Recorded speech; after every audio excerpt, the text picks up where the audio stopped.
Estoy muy preocupada por la nueva ley hipotecaria. En Murcia hubo mucha, pues, urbanísticamente, pues, se explotó y ahora mismo hay muchas familias que lo están pasando realmente mal. Yo colaboro con la plataforma, pero no vengo en nombre de la plataforma de afectados por la hipoteca. Colaboro con ellos, ni soy afectada, pero he estado recogiendo firmas, se ha llevado al Congreso y me gustaría saber si Rosa Díez, si el partido UPyD va a apoyar esa iniciativa. Milon Cortari, relator de las Naciones Unidas para la Vivienda Adecuada, visitó España en misión oficial y redactó un informe en el que denunciaba que las políticas puestas en funcionamiento durante los últimos años en el Estado español habían mercantilizado la vivienda, haciéndola inaccesible para la buena parte de la población. Advertía de los riesgos de un modelo que trataba la vivienda como un producto de inversión. En marzo del 2012, su sucesora visitó España y constató que no solo las advertencias que se habían efectuado su predecesor estaban justificadas, sino que también que las autoridades competentes habían hecho caso omiso de las recomendaciones contempladas en el informe. Entonces, esta señora, otra de las cosas que dice es que la primera pistola en la nuca fue obligar a la gente, esas palabras textuales de esta señora, de la ONU, a meterse en operaciones de compra, empujándola a entrar en un préstamo hipotecario, haciéndola creer que esto supondría acceder a la vivienda. Entonces, si hay un artículo en la Constitución sobre políticas de vivienda y esta gente se está viendo en la calle con una deuda, me gustaría saber si UPyD va a apoyar esa iniciativa. Sí, llevamos muchos meses trabajando en estas iniciativas, en una iniciativa que tiene que ver en una proposición de ley que hemos presentado y debatido, pero sobre la que seguimos insistiendo. Sabe usted que en este momento está en debate un Real Decreto que tiene trámite de proyecto de ley y que supuestamente tiene el objetivo de resolver, de atajar todos esos problemas que usted plantea y de resolverlos, pues en fin, trabajando sobre los intereses de demora, sobre la dación en pago, sobre la segunda oportunidad. Eso es lo que nosotros planteamos, que no está en el Real Decreto, el proyecto de ley en este momento, pero que creemos que tiene que estar. Lo que usted ha planteado es efectivamente, es así y es todavía más duro, incluso que como usted lo ha leído, hay centenares de miles de personas que han sido engañadas, que están en algunas han sido engañadas, otras están en una situación ahora mismo de no poder pagar sus hipotecas, pero por una situación sobrevenida por la crisis económica, no porque fueran unos irresponsables, porque vivieran. Hay una parte habrá de esos, y hay, de personas que asumieron riesgo por encima de sus capacidades y de sus posibilidades y que lo hicieron con plena conciencia, pero esos son una minoría, lo sabemos seguro. Entonces, lo que nosotros hemos planteado y seguimos planteando es que la gente que se ha visto afectada por esta crisis económica y que tiene un problema hipotecario de esas características que todos conocemos porque cotidianamente lo vemos a través de los medios de comunicación y nos llegan muchas cartas al respecto, esas personas necesitan una segunda oportunidad. Esta es una idea que se ha puesto en marcha en otros países europeos de nuestro entorno, es muy british, en fin, en Estados Unidos también funciona, muy de ese corte y funciona bien, y en España se puede hacer. Nos encontramos con muchísima resistencia, no es que se pueda hacer, se debe hacer. Nos encontramos con muchísima resistencia. Cuando presentamos nosotros esta iniciativa la última vez, hace ya a principios del año pasado, bueno, la verdad es que no fue tomada en consideración, fue rechazada, aunque he de decir, y les animo a que la plataforma con la que usted trabaja y tal, más que nada porque nos puedan ayudar, porque, en fin, yo creo que lo tenemos bien encarrilado, pero seguramente que tenemos cosas que aprender. Les animo a que vean el vídeo de aquel debate e incluso a que descarguen de la página web el texto completo. Es verdad que incluso los que votaron en contra reconocieron que la vía era esa. Entonces, yo creo que hoy ya sabemos lo que hay que hacer. Se trata de ser fuertes y no aceptar más paños calientes y de darle a la gente efectivamente los instrumentos para tener una segunda oportunidad. Lo comentaba al mediodía con mis amigos, mis compañeros, cuando estábamos comiendo.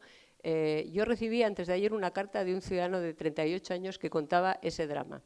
Y este hombre, como otros muchos, serena y templadamente, que me explicaba, este chico en concreto era arquitecto, que me explicaba su problema, su vida y su situación, terminaba diciéndome algo elemental, básico: puedo aceptar quedarme sin nada, pero no puedo aceptar que no me den una segunda oportunidad, porque no he hecho en mi vida nada más que trabajar.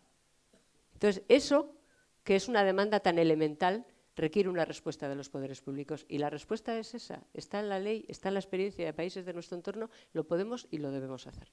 Y eso es lo que, desde luego, lo que apoyamos y lo que defendemos. Naturalmente, muchas de las propuestas que están desgranadas de una manera o de otra en esa iniciativa de la que usted habla forman parte de lo que nosotros creemos que hay que defender. Pero le animo también a que entren y miren lo que defendemos, no solo para que piensen, qué bien lo hacen, sino porque a lo mejor se nos escapan cosas y estaría muy bien que nos dijeran, si se nos escapan algunas, cuáles son. ¿Qué piensa UPyD porque todos sabemos que con la crisis muchas ideologías extremas, tanto de extrema derecha como de extrema izquierda, desgraciadamente surgen y florecen, ¿no? Entonces yo quiero preguntarle qué piensa su partido sobre estas formaciones políticas que están surgiendo, por ejemplo, en Grecia, Amanecer Dorado, que desgraciadamente es un renacimiento de la política nazi. ¿Qué cree que se debería hacer? ¿Se debería cortar inmediatamente con ellos, quitando así una parte de la democracia, que es el derecho a todo el mundo de presentarse a unas elecciones, o en estos casos deberíamos ser realmente radicales y cortar de raíz? Esto que planteas de los partidos, tú citas el caso de Grecia, bien citado por cierto, ¿no? Si no nos preocupa, sí, a mí sí me preocupa que el hundimiento, vamos a decir así, de los dos partidos tradicionales, que es lo que pasó en Grecia, lo que pasó en Italia, es decir, del establishment bipartidista, que es lo que ha habido en España. Si no hay partidos políticos inequívocamente institucionales, o sea, que piensen que las cosas se cambian desde las instituciones, insisto, sin renunciar a salir a la calle, pues ese vacío normalmente lo suplen partidos políticos antisistema, que no son buenos para la democracia, como está demostrado a lo largo de la historia de la humanidad. Ayer vi en televisión un programa conmemorativo del 70 aniversario del alzamiento de Hitler en Alemania, y un acto en el Parlamento, en el Bundestag creo que era, y a la canciller alemana y al presidente del Parlamento alemán explicando que ganaron por la situación de crisis, por la situación de paro y por el desistimiento de los demócratas. Porque los demócratas desistieron. Mucha gente dijo, no pasa nada, total, ¿qué más da? Mucha gente que podía haberlo frenado. Y yo creo que eso es lo que hay que evitar. Primero, no hay que desistir y hay que evitar que ese tipo de partidos políticos, llamados partidos políticos, pero que no lo son más que en el nombre, que son antisistemas y que van antisistema democrático, que destruyen el sistema y que lo tienen como objetivo, no son colegas nuestros. No hay que tener miedo, tú lo planteabas muy bien, esto, romper con ellos no puede entenderse que es romper, minar la libertad de expresión, la libertad de elección. Es que todas las ideas no son legítimas. Esto que se dice a veces, porque a veces nos falta también cultura democrática, ¿no? Todas las ideas son legítimas. Oiga, no, las ideas que para triunfar requieren del aniquilamiento del adversario no son legítimas. No es solo el acto del aniquilamiento el que es ilegítimo, es la idea que requiere del aniquilamiento del adversario lo que es en sí misma ilegítima. Eso Albert Camus lo explica muy bien y muchas veces, ¿no? O sea que por eso sí, yo esa idea que usted dice, romper con ellos, sí, yo soy completamente partidaria. Las preguntas que quiero plantear son: las enseñanzas de régimen especial, en cuestión de educación, las enseñanzas de régimen especial, siempre cuando aparece el nuevo plan de adoctrinamiento, porque no me gusta llamarlo plan de educación, que plantea el nuevo gobierno que entra, siempre nos dejan fuera, no existimos. Siempre después de mucho pelear nos incluyen de alguna manera como hay que meterlo, están aquí, hay que meterlo y se mete. Y siempre se nos olvida. Y luego, en cuestión de cultura, siempre estoy de acuerdo que educación, sanidad son cosas muy importantes, pero siempre la cultura, cuando hay una crisis como esta, es la que se deja de lado. Hay cuestiones, por ejemplo, orquestas, compañías de danza y esas cosas que siempre están muy sentadas en la sociedad, de repente son las primeras que se reducen los presupuestos a la mitad y no apenas tienen que plantear ERES y otras cosas que hacen que la cultura se caiga. Muchas gracias. Empiezo por la última acotación. Es interesante que salga a relucir el tema de la cultura, porque parece que el tema de la cultura siempre es algo prescindible, ¿no? O sea, como que parece que es una cosa que, hombre, claro, no es tan básico, usted lo decía bien, como algunas cuestiones, en fin, que tienen que ver con la preocupación cotidiana, pero tienen mucho que ver con el modelo de país, con el modelo de educación, en última instancia, con la formación de la gente, con la aspiración de los ciudadanos, con el nivel de la democracia, no solamente con la calidad. Y se deja de lado porque en España la cultura, lo que llamamos cultura, ha formado parte en los últimos años, en los últimos muchos años, ha sido como un apéndice del gobernante. Y entonces ha sido un instrumento al servicio de quien en ese momento estaba en el poder. Desgraciadamente, y muchas personas del mundo de la cultura se han prestado a eso, a ser eso, a vivir subvencionados, a vivir, en fin, a la sombra del que está mandando, en vez de cumplir ese, en fin, ese papel típico de la cultura de ser, en fin, de estar siempre como enfrente, como separado, o sea, como autónomo, ¿no? Entonces, la verdad es que eso ha ocurrido y ocurre. Y eso hace que la cultura de verdad, y eso se entiende que es la cultura, lo subvencionado, lo que depende en última instancia de lo que pagan las instituciones públicas. Y la cultura de verdad con mayúscula, lo que es transversal, eso es lo que no se entiende como cultura y lo primero que desaparece. Y a mí me parece un drama para el país, para cualquier país. No es tanto una cuestión de cuánto dinero, cuántos recursos, cuánto destino, sino, si me permite una acotación más, ¿cuánto tiempo le dedicamos a hablar de esto? ¿Cuánto esfuerzo hacemos en hablar de esto? No tanto cuánto dinero le dedicamos, sino qué importancia le damos. Porque la cultura, la política cultural y la cultura, en definitiva, es lo más vertebrador y lo más característico de un país, que está por encima de la derecha o de la izquierda y de los tiempos, lo que caracteriza, lo que vertebra un país, lo que le da entidad, no identidad, sino entidad como país. Quienes mejor saben esto son los nacionalistas. Cuando llegan al poder, en gobiernos de coalición, a lo que nunca renuncian y con lo que siempre se quedan es con la cultura.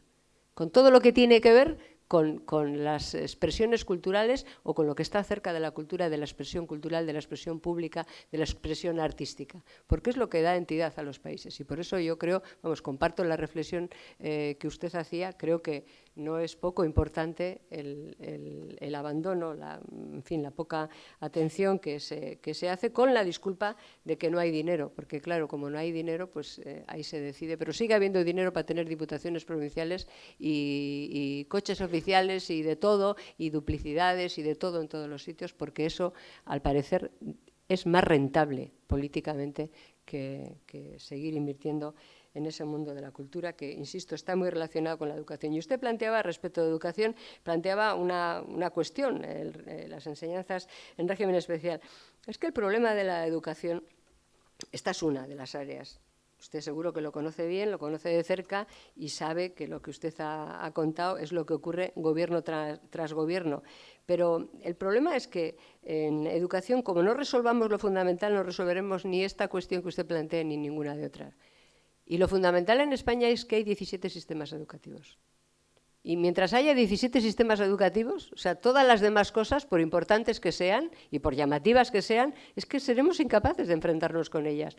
Porque, a ver, un país que tiene 17 sistemas educativos, en el que lo común del currículum es el 20% cuando llega, que no ha sido capaz nunca de hacer un verdadero pacto educativo, un pacto educativo con sentido de Estado y con sentido nacional que, en fin, que sirva para el siguiente y el siguiente y el siguiente gobierno, que esté por encima de la ideología, que cada vez que llega un gobierno hace una ley nueva, un pacto nuevo, un pacto distinto. Mientras no resolvamos cómo vamos a hacer un pacto de Estado en materia educativa que enfrente esa cuestión que usted plantea y otras muchas que hay, ¿cómo vamos a hacer un pacto de Estado si hay 17 mini-estados con competencias en materia educativa? Con competencias exclusivas, delegadas, porque no están en la Constitución, pero que son exclusivas. O sea que cuando hablamos de recuperar la competencia de educación para el Estado, la hablamos desde esta perspectiva, desde la perspectiva de que mientras no resolvamos eso, no resolveremos ninguna de las dos cosas. En España, ¿a dónde nos ha llevado los 17 sistemas? No es que hay que recuperarla ahora porque sale carísimo, Porque eso a veces te lo dicen, no, es que claro, es que teníamos 17 sistemas porque, en fin, teníamos dinero y entonces cada ciudad tiene una universidad, todos los campus, todo repartido, todo duplicado, triplicado, cuadruplicado. Es que, sí, a ver, nos ha costado muchísimo dinero. ¿Hemos tenido muy buenos resultados? Porque la pregunta que tenemos que hacernos es, oiga, que es que ahora hay que revisarlo porque no podemos pagarlo, pero caramba, cuando teníamos dinero, qué bien nos iba. Entre las 150 universidades mejores del mundo había 40 españolas, o 30, o 20, vaya, o 10. Y además, cada vez que PISA analizaba a nuestros jóvenes, nuestros alumnos, los mejores y tal. Pues no. Teníamos dinero, invertíamos, gastábamos, porque no era invertir. Gastábamos mucho dinero y estábamos fatal. Y ahora estamos fatal y además no tenemos dinero. O sea que, como no resolvamos eso, la educación es el instrumento más vertebrador que tiene un país, más igualitario. En el sentido de la igualdad. No de igualar por abajo, sino de la igualdad para ir para arriba. Como no tengamos la capacidad de garantizárselo a todos los españoles, pues esa cuestión que usted plantea, que tiene que ver con las enseñanzas en régimen especial, será una de las que no resolveremos nunca. Coincido totalmente con la necesidad de la regeneración política del país, pero no conozco, y desde UPyD parece que se habla poco, o al menos a mí no me llega, el problema que entiendo que estamos padeciendo en España, cómo es. Cada día hay más ricos y más pobres, la diferencia es mayor. Yo tengo la sensación de que, por cierto, tanto Felipe Zapatero como el Rey, como Rajoy, se reunieron con los 30 empresarios más importantes del país. Yo les llamo los 30 más sinvergüenzas porque ni tan siquiera son capaces de respetar a sus propios clientes. Estoy hablando de Movistar, Iberdrola, etcétera, etcétera. Ahí hay un lobby económico que yo creo que meterle mano es muy difícil. Incluso los propios bancos, a las administraciones cada día los intereses son mayores. En definitiva, yo creo que estamos en manos de un poder económico que no sé cómo se le puede meter mano en beneficio de todos. Incluso, bueno, pues podría plantear, que no es el debate, el tema, por ejemplo, de las eléctricas, la sinvergonzonada. Si seguramente lo que ha hecho Evo Morales es la mejor solución, nacionalizar las eléctricas y ya está. En definitiva, desde UPyD, ¿qué se puede, qué se quiere, qué entiende que se puede hacer para lo que yo, en mi opinión, es una estafa, un sistema perverso de los grupos económicos que están cada día asfixiando más a la gente pobre, de forma que yo ahora mismo cada día pienso más, yo ya tengo también alguna edad, que parece que lo que estamos viviendo los últimos 50 años ha sido un tremendo error y que así ya no podemos vivir. Tenemos que volver a cobrar 500 euros, etcétera, etcétera. ¿Qué piensa hacer UPyD en ese sentido? Sí, ha planteado usted una cuestión que es verdaderamente muy interesante, porque la brecha entre los más ricos y los más pobres se ha ido abriendo en España, no en estos últimos años de crisis económica. Cuando la situación económica en nuestro país era buena, cuando teníamos incluso la sensación de que nos iba muy bien, en fin, y vivíamos por encima de nuestras capacidades, la brecha seguía creciendo. Y ahora también. Es decir, la redistribución sobre la que tiene que actuar el gobierno no ha funcionado en nuestro país. Y hay cada vez más desigualdad. Algunas de más allá de esa reflexión que hace usted sobre los poderosos y sobre meterlos en cintura y estas cosas, pues que, en fin, que como si las ves todas juntas dices, pues como no puedo con ello, no tengo nada que hacer. Yo me niego a esa visión de como no puedo con los 30 más poderosos, pues no. Yo me niego a eso. Enfrentarse con el problema, porque eso, la consecuencia es eso, que cada vez hay más desigualdad, requiere tomar medidas que sí que están en nuestra mano ir tomando y que dependen de la capacidad del Gobierno para actuar sobre los presupuestos generales del Estado y, por tanto, sobre la redistribución de lo que es la riqueza del país, de lo que son los recursos del país. Cuando nosotros planteamos desde Unión Progreso y Democracia la reforma de la Constitución para caminar hacia un Estado federal en el que el Gobierno tenga más competencias, es porque el Estado hoy día es residual. La capacidad del Gobierno para actuar sobre esas desigualdades sobre las decisiones que producen esas desigualdades, para decirlo de forma más correcta, es cada vez más pequeña. El presupuesto del Estado, cuando quitas las partidas de seguridad social, de prestaciones de desempleo y las grandes partidas, es ridículo. ¿Por qué? Porque ha ido cediendo competencias sin garantizar, a la vez que las cedía, que los derechos básicos estuvieran garantizados. Desde los derechos básicos no son solamente el salario de los trabajadores, porque si usted tiene que contratar a una persona para que le cuide a una persona mayor, a un dependiente o a un niño pequeño, está destinando unos recursos de su salario.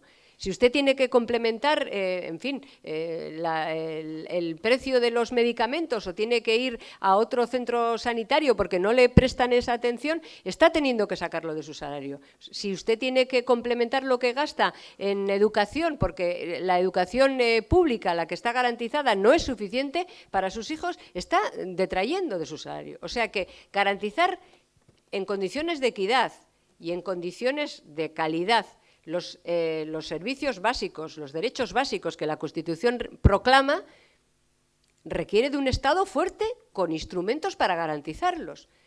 ¿Qué es lo que ha pasado en España? Que el Estado cada vez tiene menos instrumentos porque al ir cediendo competencias ha ido cediendo instrumentos y capacidad económica, que los instrumentos que le permiten al Estado, porque la Constitución también tiene algunos artículos que dice, oiga, cuando está, a pesar, tenga quien tenga la competencia, cuando el interés general esté cuestionado, el Gobierno puede actuar. Ningún gobierno se ha atrevido a hacerlo, ninguno, de ningún color.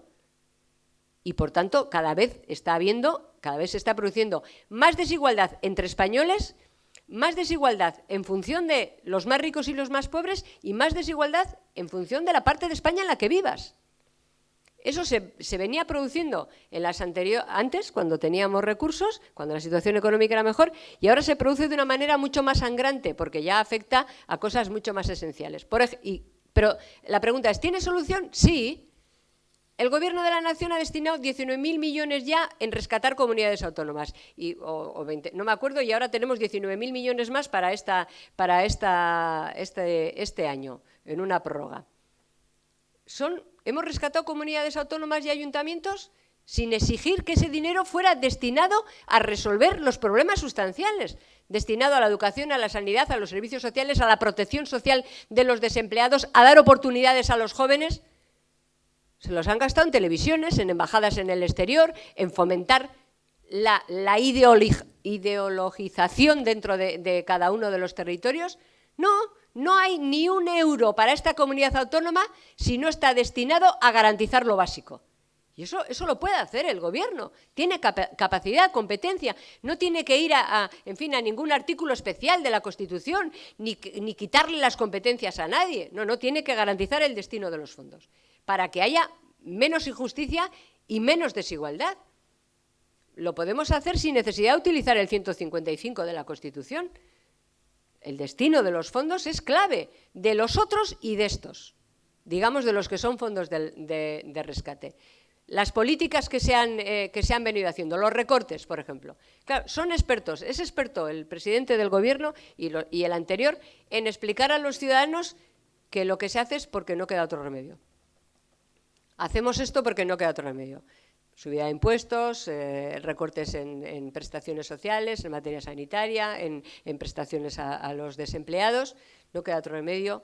Esta cosa que se lleva tanto ahora de decir, a mí me gustaría no hacerlo, o sea, es una cosa como determinista, ¿no? O sea, como que no queda otro remedio. Hombre, sí queda otro remedio. Si fusionáramos ayuntamientos al modelo alemán o francés o británico, somos España el único país de Europa que no ha fusionado ayuntamientos después de la Segunda Guerra Mundial, el único, que tiene 8.200 y pico municipios que no tienen capacidad para responder a los servicios que tienen que prestar a los ciudadanos.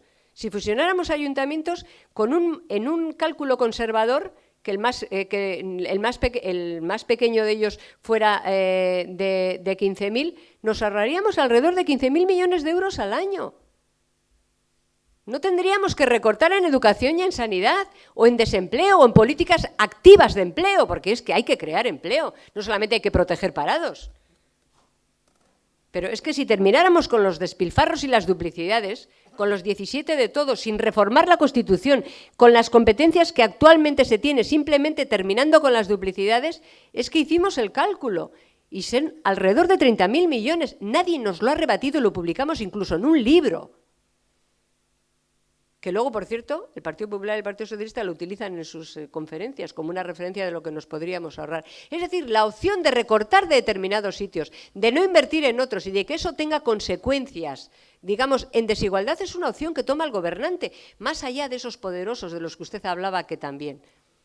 En España hay una red, como ustedes saben, hay como dos redes. La renta activa de inserción, para las personas que ya no tienen nada, y la renta autonómica, que se llama de otra manera, que en cada sitio se llama además de una manera, pero que es una renta autonómica. Ustedes saben, bueno, primero, la renta autonómica no es la misma en toda España. Dice, bueno, competencia autonómica, oiga, no, que viene de los presupuestos de todos los españoles y que viene de los impuestos de todos los españoles. No es la misma ni en cuantía, ni en requisitos, ni en duración. Pero no es la misma, quiere decir que sea un 5% distinto en un sitio que en otro. No, es hasta 4 veces. La más alta es la del País Vasco y Navarra. Y además, aunque somos una comunidad muy pequeña, tenemos más personas que cobran esa renta, 4 veces más alta que, por ejemplo, la de Andalucía o la de Extremadura, que 4 veces más beneficiarios que en Andalucía. Es decir, bueno, todo esto contribuye a la desigualdad, a una creciente desigualdad, a que cada vez haya menos personas que vivan mucho mejor y más personas que viven peor. ¿Tiene el Estado instrumentos para ponerle freno, para resolverlo, para enfrentarse a ello? Tiene algunos que se le han quedado pequeños, algunos los tenemos que dotarnos y por eso planteamos las reformas. Nosotros no planteamos las reformas por esta cosa de, es que hay muchos españoles que no lo votaron. No, sino porque a la vista está que hay que cambiarlo y, bueno, y se puede hacer otra política. Gobernar es optar. Y si se opta por los recortes es porque los recortes se firman en el boletín oficial. Y porque recortar el sueldo al funcionario es mucho más fácil que hacer otra cosa. Muchísimo más fácil. Y porque además, como los funcionarios, según dicen algunos políticos, tienen la suerte de tener trabajo para toda la vida, como si se lo hubiera regalado a alguien y no hubieran hecho ellos una oposición y no se hubieran presentado y no se hubieran tenido que preparar, pues nada, hay que tirar de ahí. Bueno, pues, en fin, no le puedo resolver lo de la trilateral, pero creo que sin resolver eso tenemos muchas posibilidades de hacer las cosas mucho mejor que como las estamos haciendo.